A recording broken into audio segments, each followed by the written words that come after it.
네, 안녕하세요. 한쌤입니다. 오늘은 3월 13일 오전 3시 43분입니다.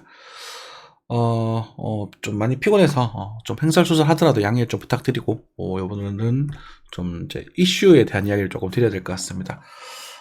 미국에서, 그 SVB인가요? 그리고 이제 은행, 실리콘밸리 은행 맞나? 그죠? 실리콘밸리 은행 맞구나. 거기 투자했다가 지금 손해가 좀 나고 있어요. 그쵸? 그래서 이 연준에서 지금 긴급회의를 하고 있는 걸로 알고 있습니다. 지금 오늘이거든요. 그거 하는 날이. 지금 하고 있나? 갑자기 이제 그 트위터코인 좀 반등하고 있는 모습이 보여가지고, 지금 하고 있는 게 아닌가 싶기도 하고 그렇네요. 일단 말씀드리고 싶은 건, 미국의 금리 인상이 너무 급격하다. 사실 뭐, 지난주만 해도 뭐, 저는 남들은 막 0.5% 한다, 뭐, 긴축하니 뭐, 빅스텝 다시 발리, 뭐, 그런 개소리를 떠들었잖아요. 근데 한쌤은 뭐라 그랬어요? 끽해봤자 0.25다. 재수가 좋나? 없으면 어쨌든 잘하면 0. 금리 동결이 될 수도 있다. 이런 말씀을 드려왔었단 말이죠. 그죠? 저는 끽해 0.25다. 그쵸. 여러분들이 항상 그 이슈를 타다니면서 뒷북을 치시면 안 됩니다. 여러분들 이렇게 지표들을 보시면서 지금은 차트부터도 좋지만 경제 지표를 보시다 보면 그게 보여요. 그게 어느 정도가. 그래서 그런 이슈를 따라서 제가 보기에는 지금 이제 거기서 금리를 일단은 더 이상 올리지 않겠다. 올리지 말자. 뭐 동결을 하자. 아니면 뭐 인하까지 저도 안 나올 것 같거든요. 인하는 아직은 나올 때가 멀었고 인하를 하면은 또, 뭐, 할 수도 있겠죠. 근데 인하할 가능성이 매우 낮아버리고, 뭐 동결을 하자, 또는 뭐 0.25만 올리자. 그런 쪽으로 얘기가 오고 있는 게 아닌가, 라는 생각이 듭니다.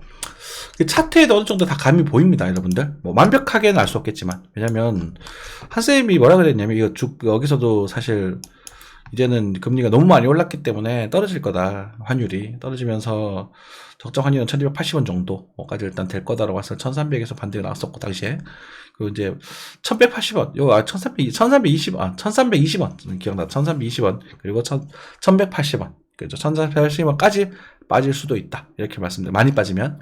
그래서 어쨌든 1240원 정도에서 제가 요쯤에서 시장을 바꿨단 말입니다. 이거 그 환율이 반등할 수 있다. 반등하면서 주가가 폭락할 수 있다. 그래서 제가 숏을 칠 거다라고 막 여러분들에게 말씀 많이 드렸었고, 반등하던 와중에 1280원 다시 올라갔던 저항을 먹어야죠. 작은 저항 한번 싹 더 건드려줬다가 1320원에서 이제 환율이 폭락하는 그런 모습을 보여줬습니다. 사실 1320원도 폭락이라기보다는 환율보다 1300원에서 1340원 사이에서 왔다 갔다 하지 않을까요? 라는 차트적인 움직임이 보인단 말입니다. 그죠? 조금 더 갈 수 있어요. 1300 40원? 뭐 일단은 그 정도 움직인다 보인다는 건 여기서 환율을 그렇게 급격하게 더 올리기 힘들다는 걸 반증하는 거거든요. 차트적인 측면에서 그걸 보여주는 거고 정치 이슈적인 측면도 마찬가지인 거예요. 그래서 금리를 막 0.5씩 땡기면 이게 환율이 더 올라가야 되겠죠. 이자를 많이 주는데 달러 사야죠. 이자를 막 7%, 8%, 만약 미국이 이자를 10% 준다. 그러면 미국 채권 사야죠. 무조건 사야 되는 거잖아. 지금도 채권 나쁘지 않은데 매력적인데. 그러면 달러에 돈이 모이는 거거든. 이해되시죠? 조금 이제 경제학 채권 사면 달러가 뭐인데 여기 좀 말이 좀 이상하게 어폐가 있긴 한데 그러니까 세계에서 달러 쪽에 돈이 이제 빨려 들어간다 이렇게 생각하시면 될 것 같습니다. 미국 쪽으로. 그래서 그런 일이 보인다는 거지 어느 정도. 그쵸? 그래서 그런 것들로 이제 짐작할 수 있고 여러분들 경제 공부를 좀 하셔야 됩니다. 차트 공부도 중요해요. 차트도 사실 차트를 저는 먼저 공부했고 경제를 나중에 공부하고 있는데 이게 합의되었을 때 시장 적중률은 뭐 말도 못하게 높아지더라고. 그쵸. 네. 작은 거는 이제 사실 좀 귀찮아지기도 하고 그래요. 너무 작은 거 잡기 위해서 에너지를 너무 많이 쏟아야 되니까 그런 것들도 불편하기도 하더라고. 자, 뭐 테슬라입니다. 테슬라 같은 경우는 만약에 지금 뭐 반등이 조금 나올 만한 위치가 오긴 했습니다. 지금 현재 상승일 만큼 했다가 지금 절반 가까운 조정표를 보여주고 있는데 제 생각에는 한 150 전후까지는 빠지지 않을까 싶어요. 150 근처까지 한번 빠지지 않을까 싶은데 어쨌든 테슬라 같은 경우도 제가 예전에 130달러 정도에선 뭐 천천히 매도하면서 시작하셔도 좋고 제가 지지대 보이죠?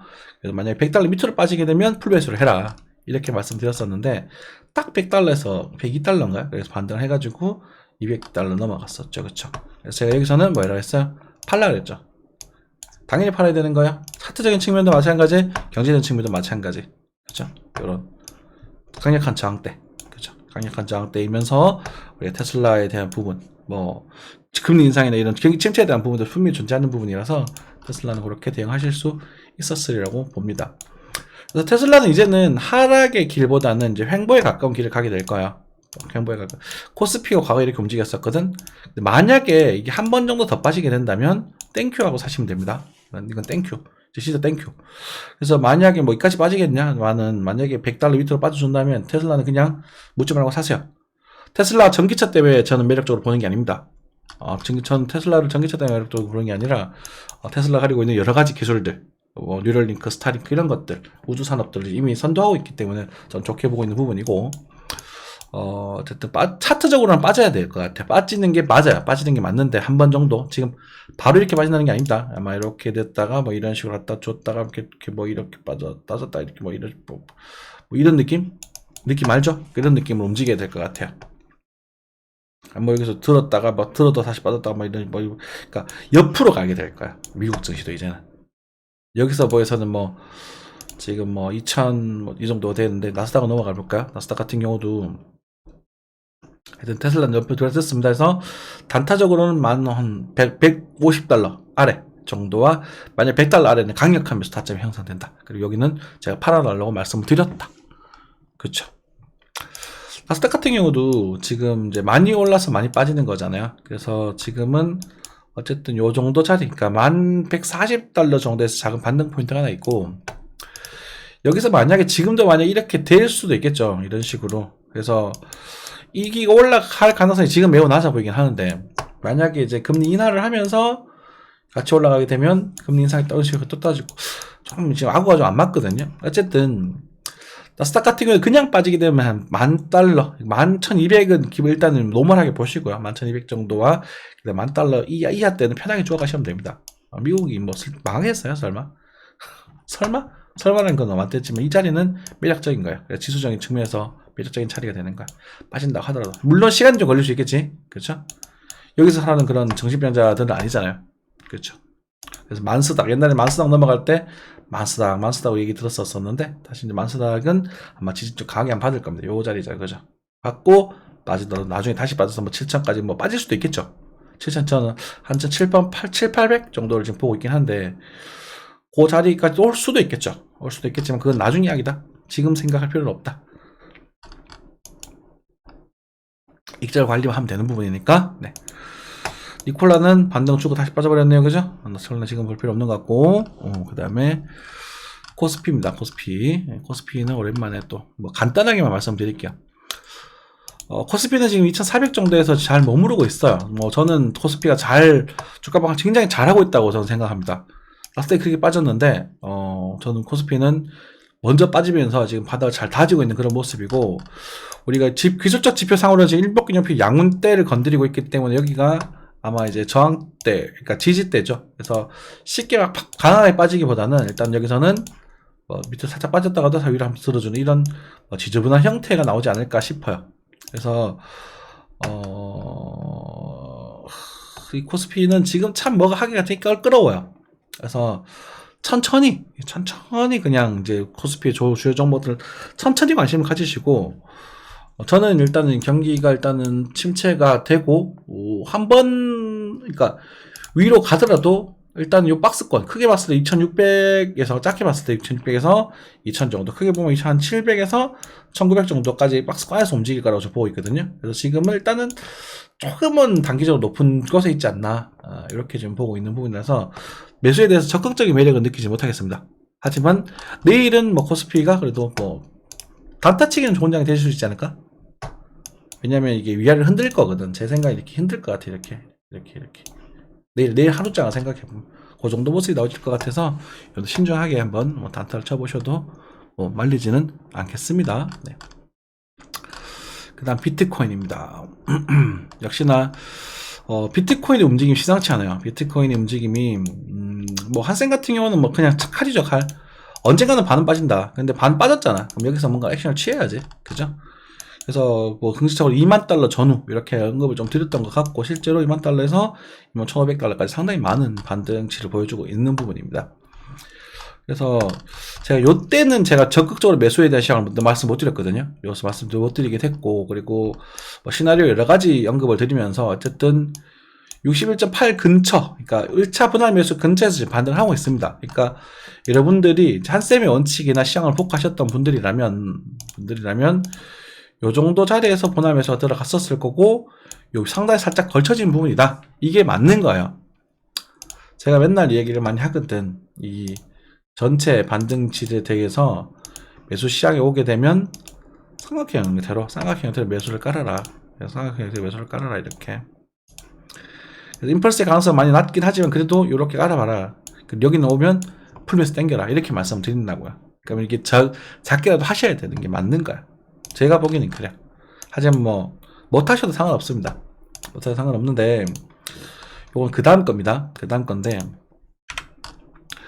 요렇게 말씀을 드리고, 실제로 이 그 자리에서 반등이 등장을 했고, 그리고 21,000달러 한번 건드리는 모습 방 등장했거든요. 이때는 우리가 결판을 내려야 되는 거야. 그쵸, 이때는 이게 나오고 나서, 여기서 이 눌림목이 나왔을 때는, 여기서 내가 돌려볼 수도 있어야 되는 거거든요. 그러니까 지금 이제 씩씩하게 양봉을 보여줬습니다. 그래서 제가 요거를 사실 스터디방이 먼저 영상 올렸습니다. 이거는 먼저 말씀드려야 될 것 같아서. 근데 새벽에 보고 매수하신 분 없을 겁니다. 그래서 제가 요때 11,000원 이때 탁 요거 넘어가길래 요거를 보시고 여기 손절 주고 들어가시는 거 많지 않지 않겠다. 그래서 11,500 정도까지는 볼 수 있다라는 말을 불과 한 30분에서 1시간 전에 했습니다. 녹화를 지금 두 번째 듣고 있기 때문에 이상해서 두 번째 뜨고 있거든요. 근데 지금 도달해버렸어요. 그래서 아마 그 새벽에 보고 매매하신 분들은 뭐 제로에 가깝다. 왜냐면 이게 사놓으면 또 편하게 잠을 못 자거든. 제로에 가깝다고 생각이 들고, 그래도 스터디, 그건 뭐 피로마티 이론이나 여러 가지를 또 말씀 또 드리겠지, 그지? 그렇죠. 자, 그런 상태인데요. 어찌됐건 지금은 더 쭉쭉쭉쭉 가기보다는 이제는 이게 이제 요번 반대의 최대 목표치를 제가 이 정도 보고 있거든요. 최대. 그러니까 22,800이지만 3,000 근처? 그러니까 갈 수 있는 최대입니다. 갈 것이다가 아니라, 이게 자꾸 뭐 예측해서 맞췄다 얘기 자꾸 모든 사람들이 거기에 포커스에 맞춰 있는데, 그게 아니라 이거는 이제 매수 타점이 오면 그때 액션을 취하면 되는 거야. 이것처럼. 지금은 매수 타점은 아닙니다. 이건 매수 타점 잡으면 안 돼요. 쭉 가면 포기하셔야 돼요. 이런 거요. 이런 거 뒤늦었기 때문에. 다만 여기서 뭐 한 1시간 차트니까 내일 오후 정도까지 이 자리를 좀 버텨주는 그림. 그렇죠. 13일이요. 14일 점심 때까지 이 자리를 버텨주는 그림이 나와준다면 그때는 단타 가격을 보셔도 괜찮을까 싶어요. 여기 손절 주고. 그 전에는 그냥 가면 그냥 가는가 보다 하고 내버려 두는 게 맞습니다. 늦으셨어요. 놓친 거거든. 그래서 단타적인 측면에서 봤을 때 어쨌든 저쨌든 간 요 자리를 손절을 좀 잡고 대기는 타시고, 저는 막 21,200 정도까지 일단은 빠지고 나서 뭔가 하는 게 좋지 않을까라는 생각이 좀 들어요. 네. 그리고 만약에 상승한다면 최대 가격은 이제 22,800에서 23,000까지만 바라보시는 게 맞다.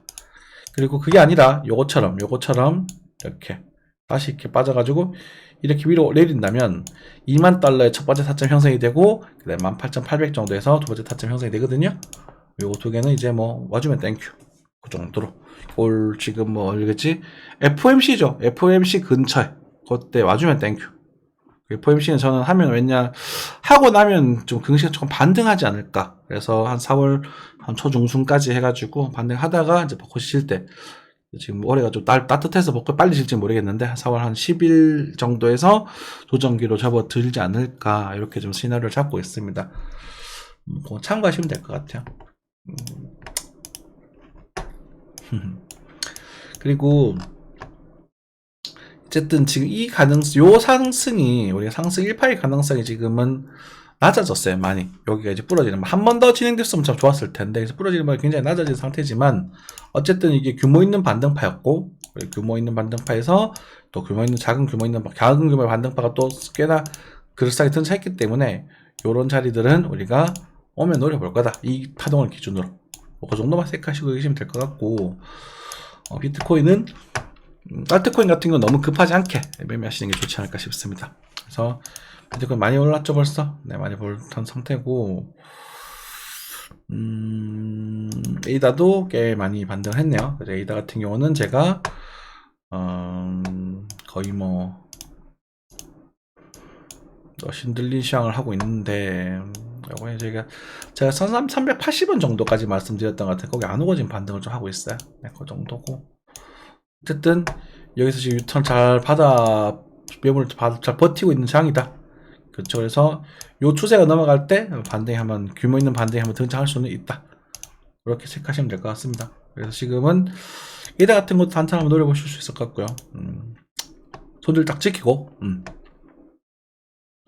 제가 좋아하는 이오스는 많이 빠져가지고 오히려 좀 기분이 좋네요. 그래서 좀 한번 그냥 지루하게 한번 읽어줬으면 좋겠고, 그렇죠.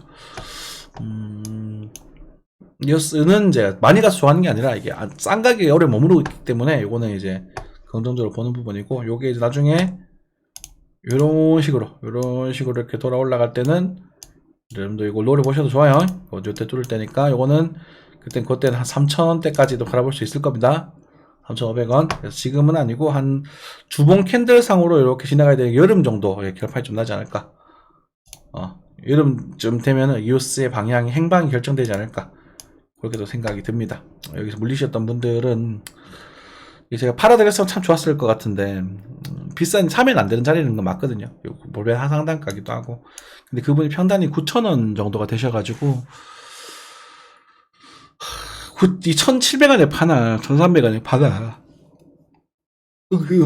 그게 이제 힘들어요. 그래서 여러분들 항상 말씀드리는 게 샀던 비중, 그러니까 내가 물타기를 새로 했잖아요. 만약 여기서 그럼 샀던 비중만큼은 여기서 잘라주라 이런 말씀 많이 드리거든.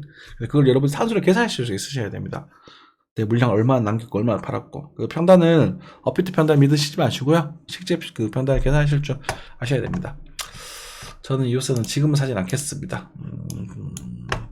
조금 기다렸다가 좋은 흐름 나오면 그때 사겠습니다. 자, 횡설수설을 하고 있지만 그래도 여러분들에게 좀 도움이 되는 정보를 드렸던 것 같고, 다시 한번 말씀드리지만 우리 미국의 금리 인상이 지금 너무 가팔라요. 이게 금리 절대값을 보는 게 아니라 기울기를 보시면 느껴지실 겁니다. 너무 가파르게 올랐기 때문에 미래에서 돈을 꺼워 써서 지금을 살고 있는 은행이 되게 힘들어지는 시기가 됐거든요. 여러분들은 은행이 금리 장사한다고 막 그걸 하시지만, 은행은 미래에서 돈을 꺼서 현대에서 돈을 쓰는 거야. 그 돈을 빌려줘서 미래에 다시 돈을 받아오는 거거든. 그렇죠. 지금 우리는 돈을 빌려줘서 나중에 받아서 우리가 은행이 운영이 되는 거잖아. 근데 금리 계속 올라가 버리니까 은행이 힘들어지는 거죠.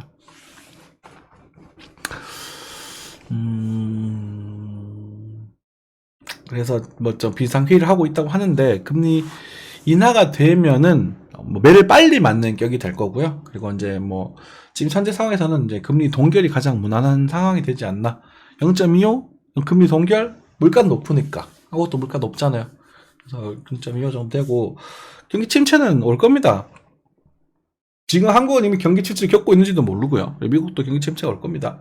그 경기 침체 정도 되고 나서 대출도 좀 풀리고, 갑자기 너무 안 좋다라는 이슈가 들지만 전반이 안 좋다 하면서도 대출 좀 금리 낮춰주면서 돈을 풀 때가 됐을 거예요. 그러면 한국 금리 같은 경우는 지금 3.5니까 3.75까지 갈 수 있다라는 가능성 열어두고, 3.75 한 번 정도는 할 수도 있잖아.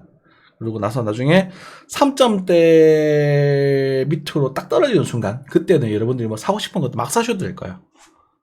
이제 금리 인하를 2번 함정 하겠죠. 그죠? 2번 정도 진행하면 그것도 막 하나 될 것이고, 저는 이것도 마찬가지라고 봅니다. 4% 중반대로 떨어질 때, 그때쯤 주식이든 뭐든 사시면 그냥 돈은 그냥 편하게 긁어 모실 수 있을지 않을까, 이렇게 생각이 좀 들어요. 지금 당장 이제 금리 인하 초기는 사실 바닥은 아니니까 보통은, 그죠? 좀 사실 경기 나아지면 금리 다시 동결 하거든요. 가장 좋은 시기는 단타치 가장 좋은 시기는 금리 인하를 하다가 금리 동결할 시기. 이때가 가장 이상적인 시기. 전반적으로 그렇게 생각하시면 될 것 같아요. 되셨죠? 네, 감사합니다.